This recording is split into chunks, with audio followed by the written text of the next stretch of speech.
시편 127편 1절로 5절 말씀을 보도록 하겠습니다. 이상하지 않아요? 수련회 예배인데 주제가 예배인데 본문의 말씀은 시편 127편인 게 네, 여러분 우리 5절인데요. 다 한 목소리로 함께 말씀을 읽어보도록 하겠습니다. 다 찾으셨죠? 네, 함께 읽어보겠습니다. 시작. 여호와께서 집을 세우지 아니하시면 세우는 자의 수고가 헛되며 여호와께서 성을 지키지 아니하시면 파수꾼의 깨어 있음이 헛되도다.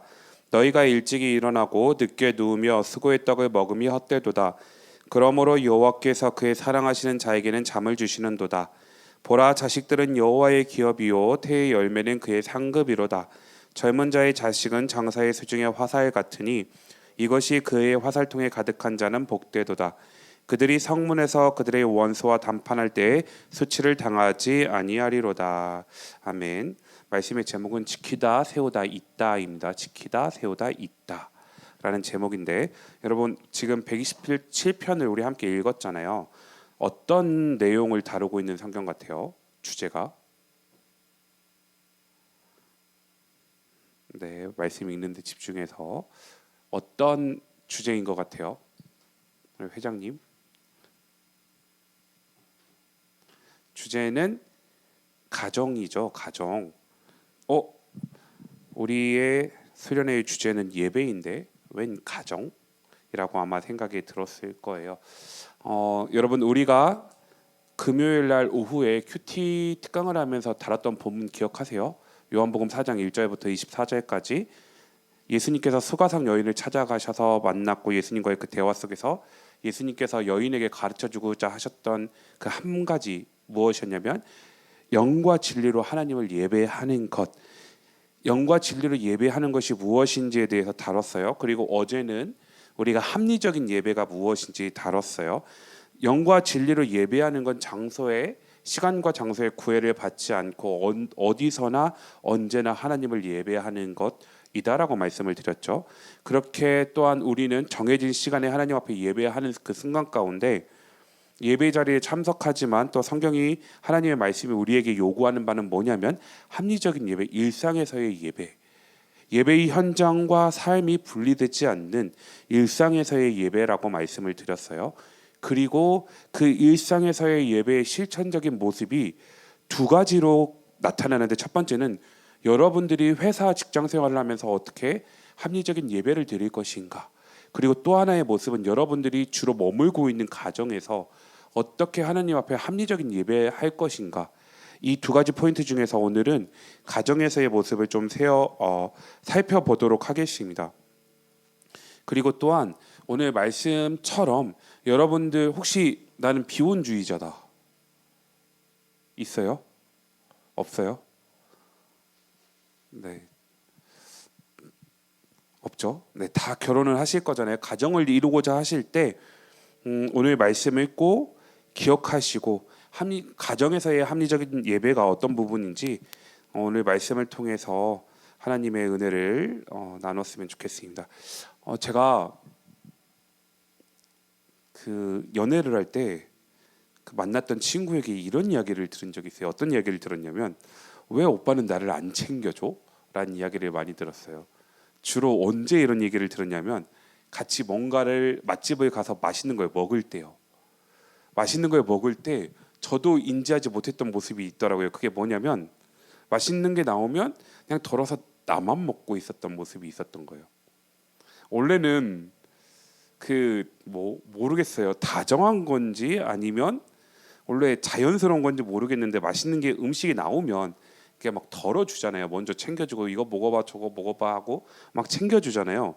그런데 저한테는 그런 모습이 없고, 음식이 나오면 일단 덜어가지고 나 혼자 먹고 있는 모습을 그때 만났던 친구가 여러 번 지켜보다가 안 되겠다 싶어갖고 저한테 그런 얘기를 하더라고요. 왜 오빠는 나를 안 챙겨줘? 왜 오빠만 먹어? 라고 하면서 왜 이렇게 이기적이야? 라는 얘기를 하는 걸 들었습니다. 그러면서 들었던 생각이 내가 그렇다고? 라고 하면서 왜 이런 모습이 있었을까 곰곰이 생각해 봤을 때, 제가 말씀드렸다시피 수능 공부를 되게 오래 했잖아요.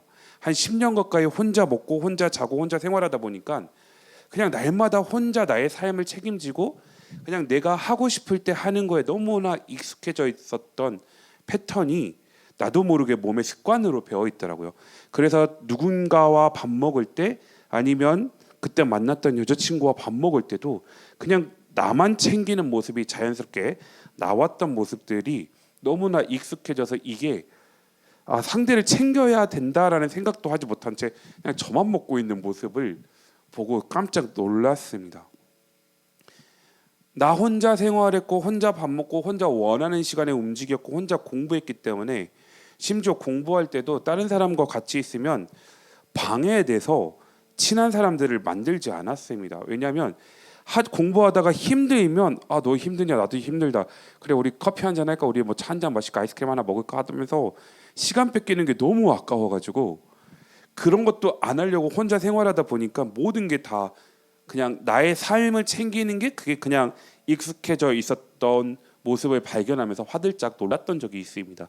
이처럼 저뿐만 아니고 여러분들도 아마 나 자신을 지키는 삶에 있어서 굉장히 익숙할 거예요. 그리고 여러분도 늘 여러분 자신을 지키는 삶을 살고 있지 않나요? 내 자리 지키기, 내 관계 지키기, 내 이미지 지키기, 내 미래 지키기 끊임없이 우리가 살아가야 하는 이 세상 가운데 나 자신을 지키기 위해서 끊임없이 방어하고 있는 삶을 살아가고 있지 않나요? 그런 모습이 없는 사람은 한 명도 없을 거란 말이죠. 그렇게 끊임없이 방어하지만 방어할 수 없는 영역 중에 오늘 본문은 우리가 살고 있는 가정이 포함되어 있음을 이야기합니다. 그 중 하나가 바로 우리 가정임을 이야기하고 있죠. 시편 127편은 5절밖에 안 되는 짧은 말씀이지만 가정의 본질을 가정의 핵심을 꽉 찌르는 말씀입니다. 1절 말씀은 이렇게 시작해요. 여호와께서 집을 세우지 아니하시면 세우는 자의 수고가 헛되며라고 이야기를 합니다.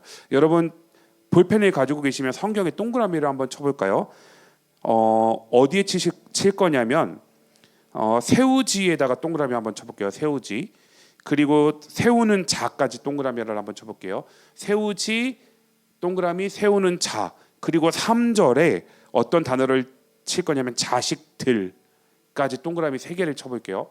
여러분 이 세 단어의 히브리어 근이 똑같습니다. 건축하다, 세우다라는 의미로 똑같은 근을 가지고 있습니다. 근데 그것이 공교롭게도 1절에 세우지 아니하시면 세우다라는 동사로 한번 쓰였고 그리고 세우는 자 분사형으로 한번 쓰였습니다. 즉 1절은 이렇게 이야기하는 거예요. 집을 세우는 행위도 있고 집을 세우는 사람도 있지만 하나님께서 집을 세워주시지 아니하면 그 세우는 자의 수고가 헛되다라고 이야기를 하고 있습니다. 첫 번째로 세우다, 지키다, 있다라는 말씀의 제목 중에 첫 번째 세우다라는 말씀을 살펴볼 건데요. 여러분 우리도 우리의 삶을 방어하고 나에게 있는 것들을 지키기 위해서 열심히 살아가고 있잖아요. 그리고 또한 지금 여러분들도 여러분들의 인생을 세워가고 있잖아요. 커리어를 세우고 관계를 세우고 미래를 세우고 언젠가는 비혼주의자가 한 명도 없었던 것처럼 가정을 세울 준비를 합니다. 그렇게 보면 우리 모두는 또 한편으로는 지키는 사람들이지만 또 한편으로는 세워가는 사람들입니다. 그런데 그런 세워가고 있는 사람들에게 성경은 이런 질문을 하고 있는 거죠. 누가 진짜 세우고 있냐? 라는 질문을 하고 있습니다. 그리고 성경은 이야기하죠. 누가 세우신다고요? 하나님이요. 여호와께서 세우지 아니하시면 세우는 자의 수고가 헛되다라고 이야기를 합니다. 헛되다. 아무런 의미가 없다, 무의미하다라는 뜻이 아니고요. 기초가 없는 수고입니다. 즉 뭔가를 열심히 막 노력하고 애썼지만 그 노력하고 애씀의 기초가 없어서 헛되게 되어버리는 것, 무의미하게 돌아가 버리는 것. 겉은 건물로 따지면 겉은 막 튼튼하게 올라가는 것처럼 보이지만 속에 기초가 없어서 올라가다 보면 자연스럽게 무너지는 모습들, 그것이 헛됨이다라고 얘기를 하죠. 집은 올라가지만 그 기초가 없으면 결국은 무너져 버리고 말 것이다. 하나님께서 가정을 세우지 아니하시면 너네들이 이루게 될 그 가정도, 심지어 너희들이 살고 있는 그 가정도 뭔가 겉은 화려하고 또 겉은 안정스럽고 단란해 보이지만 결국은 공허할 것이다 라고 이야기를 합니다. 왜요? 우리의 노력과 애씀으로 인해서 가정이 세워져 가지 않고 하나님께서 가정을 세우셔야만 공허함 없이 헛됨 없이 가정이 하나님 안에서 든든하게 세워질 것이기 때문이다 라고 얘기를 하죠. 그것을 누가 하신다고요? 누가 세우신다고요? 하나님께서요. 그런데 여러분 1절 하반절 말씀을 보시면 이렇게 이야기해요. 여호와께서 성을 지키지 아니하시면 파수꾼에 깨어 있음이 헛되도다 라고 이야기를 합니다. 여러분 제가 질문해 볼게요. 여러분 집을 세우는 게 어려울까요? 아니면 집을 지키는 게 어려울까요? 둘 다 어렵긴 해요. 네, 집을 세우는 것, 쉽게 말하면 결혼을 하는 게 더 어려울까요? 아니면 결혼을 해서 행복한 가정을 안정스럽게 이루어 가는 게 더 어려울까요? 후자죠. 당연히 후자죠. 그 얘기하는 거예요 지금. 너무나 안타깝게도 많은 가정들이 깨어지고 있는 사회를 우리는 살아가고 있어요.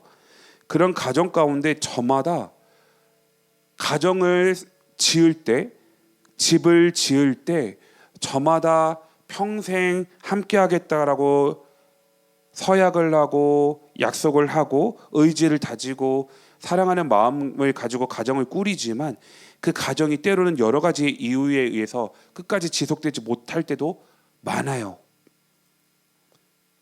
그런 모습 가운데 1절 하반절의 말씀은 이렇게 다시 한번 얘기하죠. 여호와께서 성을 지키지 아니하시면, 여호와 하나님께서 우리의 가정을 지켜주지 아니하시면 그 가정을 지키기 위해서 아무리 열심히 노력한다 한들 가정은 깨질 수밖에 없다라고 성경이 이야기합니다. 가정을 세웠으면 지켜야 해요. 근데 그 지키는 것이 정말 쉽지 않고 어렵다라고 이야기를 하죠. 마치 뭐처럼요? 성을 지키기 위해서 파수꾼이 밤새도록 눈을 떠서 잠을 자지 않고 지켜도 하나님께서 직접 지켜주시지 아니하시면 파수꾼이 잠을 자지 않고 성을 지켜도 아무 의미가 없다라고 이야기를 하는 거죠. 우리말로 표현하면 이렇게 얘기하는 거죠. 우리는 여러 가지를 지키려고 노력하는 부분들, 관계, 자존심, 그리고 우리의 자리, 건강 여러 가지를 지키려고 굉장히 노력하고 애쓰면서 살아갑니다. 그런데 그런 모든 것들 가운데 하나님께서 지켜주지 아니하시면 헛되다라고 얘기를 합니다. 여러분 지켜야 될 삶이 있기 때문에 우리는 늘 뭐하죠? 노력하고 애쓰고 힘써서 살아갑니다. 그리고 늘 피곤해요. 그리고 늘 힘들어요. 그래서 2절 말씀에 뭐라고 말씀하시냐면 너희가 일찍이 일어나고 늦게 누우며 수고했다고 먹음이 헛되도다. 그러므로 여호와께서 그의 사랑하시는 자에게 뭐를 주시는도다? 잠이요. 왜요? 내 인생의 주어가 나이니까 내가 뭔가를 만들고 내가 관계를 만들고 그 관계를 만든 것을 넘어서 지키는 데까지 너무나 많은 에너지를 써버리니까 힘들고 피곤한 그런 상황들 가운데 있는 그 인생들 가운데 아니야, 내가 너의 인생을 지키고 내가 너의 인생을 세워갈 거야 말씀하시면서 하나님을 주어로 삼고 있는 사람들에게 무엇을 주신다고요? 쉼을 주신다고요. 다른 말로 해석하면 이거예요. 하나님께 모든 것을 맡기는 사람에게는 잠을 잘 때도 복을 주신다라고 성경이 이야기하고 있는 거죠. 왜 잠입니까? 정말 너무 생뚱맞지 않아요? 하나님께서 집을 세워주시고 지켜주시는데 2절에 갑자기 생뚱맞게 잠을 주신대요. 왜 잠이죠? 하나님께서 지키시고 세워가신다라는 그 믿음에 대한 확신이 있으면 불안에 떨지 않거든요. 잠을 설치는 일이 없거든요. 왜요? 하나님이 세우셨다면 하나님께서 지키실 것을 믿기 때문이죠. 세우기만 하고 지키지 않으면 여러분 무너집니다. 그러나 우리 하나님은 세우시는 분만이 아니라 지키시는 분이심을 이야기하고 있는 거죠. 제가 축구하다가 진짜 있는 힘껏 슈팅을 때렸거든요. 근데 그때 저랑 동갑이었던 친구가 그 공을 막는다고 발을 딱 뻗었는데 오른쪽 다리 여기 안쪽에 축구공이 맞은 거예요. 근데 인대가 파열이 됐어요.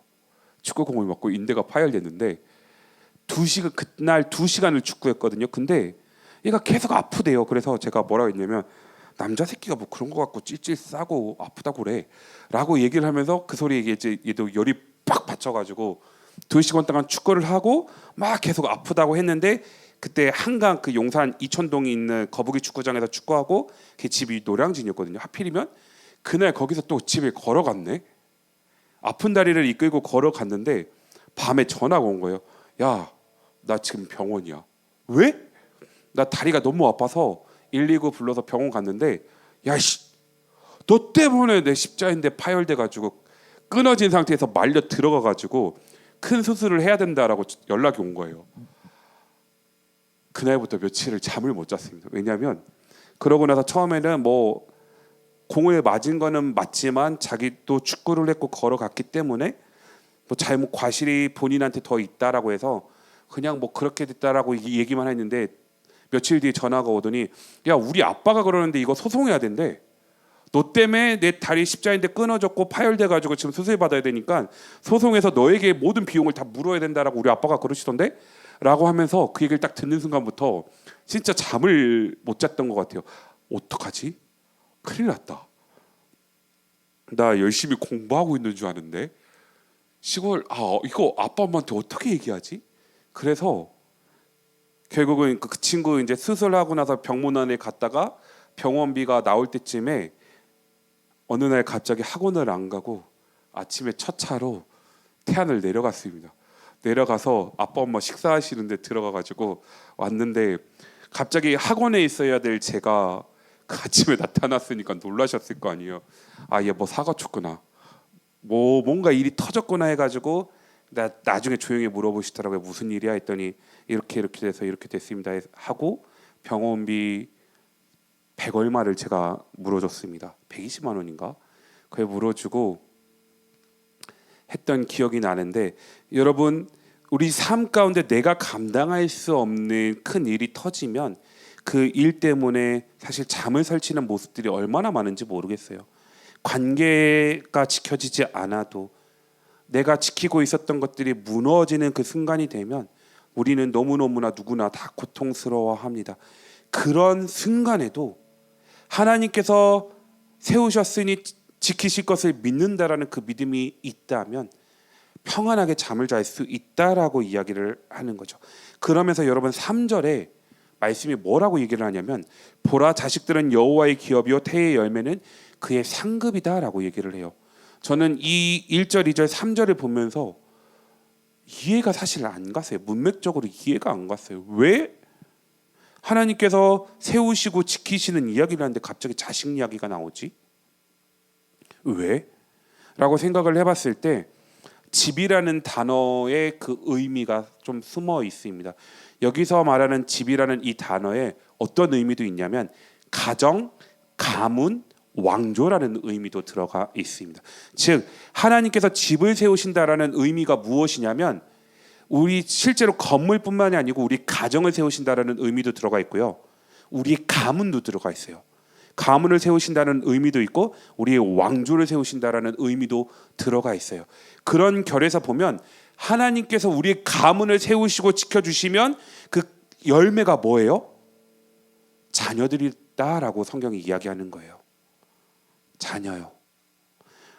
아까 동그라미 친 단어 기억하시죠? 세우다, 세우는 자, 그리고 자녀가 다 하나의 어근으로 연결되어 있다라고요. 즉 하나님께서 가문을 세우시고 지켜주시면 그에 따른 열매들이 바로 자녀들로 나타난다라고 이야기를 하는 거죠. 하나님이 세우시는 집은 그 세움이 세대로 이어진다라고 이야기를 합니다.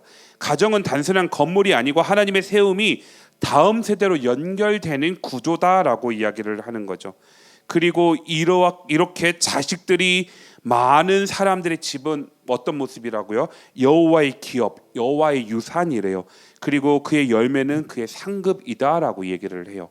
그리고 이런 자녀가 많은 자의 모습은 그 가정은 그 가문은 어떤 모습이다라고 얘기를 하냐면 4절과 5절의 말씀을 보면 젊은 자의 자식은 장사의 수중의 화살 같으니 이것이 그의 화살통에 가득한 자는 복되도다. 그들이 성문에서 그들의 원수와 담판할 때에 소치를 당하지 아니하리로다. 아버지 곁에 있는 자녀들로 인하여서 이 자녀들이 아버지를 돕고 어머니를 돕고 가정을 지킴이 역할들을 함으로 인해서 여러 가지 위험과 어려움과 세우고 지키는 것들을 방해하고 무너뜨리는 그런 시도 가운데 자녀들이 상급이 되고 유업이 되어서 그것들을 다 막아준다라고 말씀을 하고 있는 거죠. 그리고 이러한 가정을 이루어 갈 것을 우리에게 말씀하고 있습니다. 여러분, 우리 수련회의 주제인 예배와 연결시켜서 본다면 이 세상에서 하나님 앞에서 합리적인 예배를 드리기로 결단하고 선택하고 살아가기를 원하는 여러분들이 실질적으로 가장 많이 있는 물리적인 공간 두 곳, 하나는 직장과 또 다른 하나는 가정. 그 가정 가운데 여러분 지금 가정 생활을 하고 있음에서 합리적인 예배를 드리는 방법이 무엇인가? 그리고 또한 여러분들이 앞으로 미래의 가정을 이루는 그 모습 가운데 날마다 가정 안에서 합리적인 예배로 하나님 앞에 살아있는 제물로 예배를 드리는 모습이 무엇인가? 오늘 본문의 말씀은 무엇이라고 얘기를 할까요? 우리에게 가정 가운데서도 합리적인 예배로 하나님 앞에 살아가고자 결단하는 우리에게 성경은 무엇이다 라고 이야기를 할까요? 지키고 세우고 있는 분은 하나님이시다라고 말씀을 합니다. 다시 한번요. 지키고 세우고 있는 분은 하나님이시다라고 이야기합니다.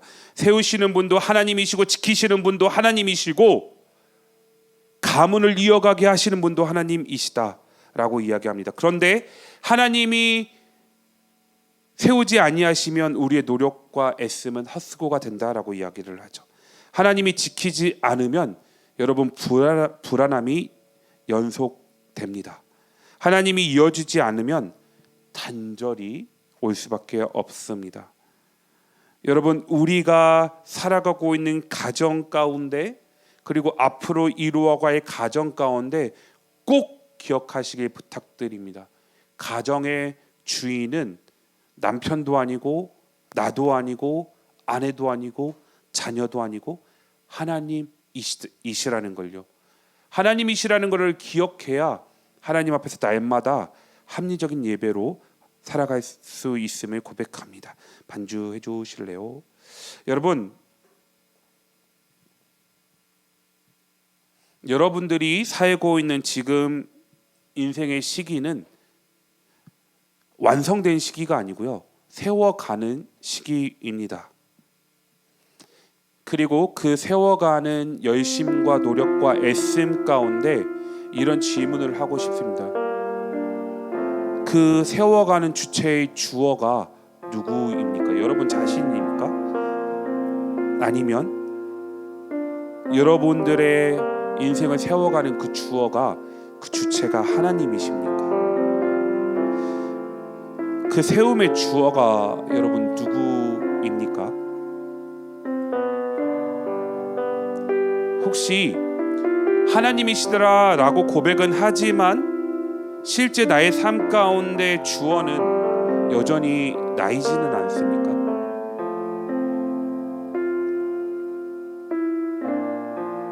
입술로는 하나님이 내 인생의 주어이고 내 인생을 세워가는 주어가 하나님이시다라고 고백을 하지만 실제로 우리의 일상에서의 삶은 내 삶은 나의 것이야 라고 그 주어가 여전히 바뀌지 않은 채 그런 모습으로 살아가고 있지는 않습니까?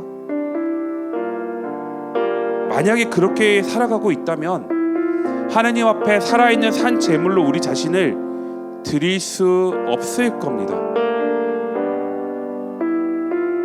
여전히 내 인생의 주인은 나이고 여전히 십자가는 정부에 머물러 있기 때문에 나의 삶을 하나님 앞에 드릴 수 없기 때문에 주어가 바뀌지 않을 겁니다.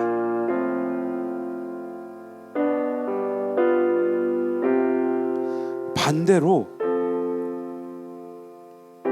내가 많은 것들을 노력하고 애쓰고 힘써야 된다라고 생각을 하지만 하나님께서 정말 나의 삶을 지키시고 세우신다는 것을 믿는다면 그 하나님께 나의 삶을 그리고 나의 가정에서의 삶을 앞으로 가정을 꾸릴 것에 대한 모든 것들을 하나님께 내어드리는 게 더 합리적이고 더 좋은 거 아닐까요? 내가 노력하고 애쓴 그 이상으로 나에게 가장 좋은 것을 주시는 그 하나님께 모든 것을 내어드리는 게 더 행복한 삶이 아닐까요? 그래서 이 시간 우리 여러분 함께 기도했으면 좋겠습니다. 여러분, 세움의 주어가 누구입니까? 다시 한번 나 스스로에게 질문해보고, 하나님, 내 인생의 주어가 나라면 정말 하나님 앞에서 나의 몸을 산 제물로 드리기 위해서 주어가 바뀔 수 있는 바뀐 그런 인생이 되게 해달라고, 그리고 그렇게 가정에서의 생활을 그리고 하나님께서 허락하실 그 가정에서의 생활을 할 수 있게 해달라고 기도하시고, 또한 이미 내 인생의 주어가 하나님이라고 고백하시는 분이 있다면 하나님 그 길에서 벗어나지 않고 좌로나 우로나 치우치지 아니하고 날마다 하나님 앞에 살아있는 제물로서 합리적인 예배를 드릴 수 있게 해달라고 이 시간 기도하고, 제가 기도하고 축도로 예배를 마치도록 하겠습니다. 함께 기도하겠습니다. 사랑의 하나님 아버지,